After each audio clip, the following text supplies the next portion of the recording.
Hi, my name is Anna Ong. I'm an ex-banker turned storyteller. So a few years ago, I quit my job so I could start dating full-time. So instead of having a 9 to 5, I switched to a 4 to 5 date day where I scheduled appointments for lunch, dinner, supper, and the occasional breakfast. Because after all, a girl's gotta eat.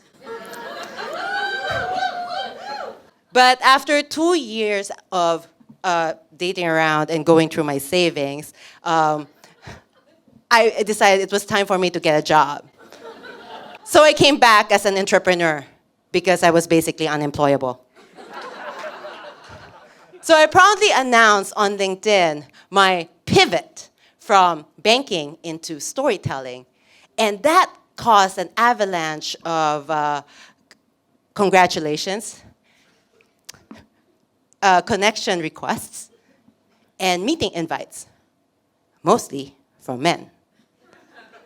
So it seems I have more game on LinkedIn. So LinkedIn is great in one thing in terms of like you get to see where people's careers have been, except you just don't know who they've been with. But I get a lot of message. So I get fooled by thinking like, by this man that they're interested in what my business has to offer, but really, they're more interested in what my company has to offer. So there was this CEO/MBA that I had about 172 mutual connections. Over drinks, he says he's separated.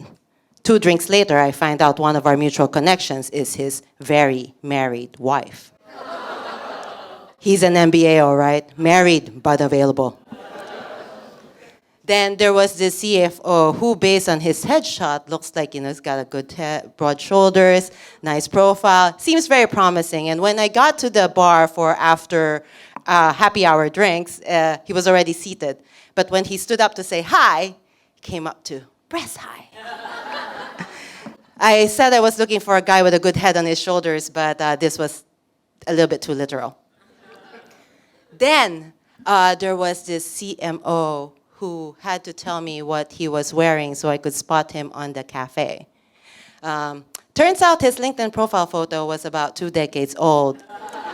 It seems his marketing strategy is, if it ain't broke, don't fix it. So what I found is that in LinkedIn, the odds are good, but the goods can be a bit odd. But at least one thing, though, is that if you do subscribe to LinkedIn and you get premium, you can get an idea of their salary range, so at least I know on my dates, even if I don't get laid, the bill gets paid. So, everyone, single people in the room, so if you don't have luck on Bumble or Tinder, I would suggest giving LinkedIn a try. Because you never know where the next connection request might lead to you. Thank you.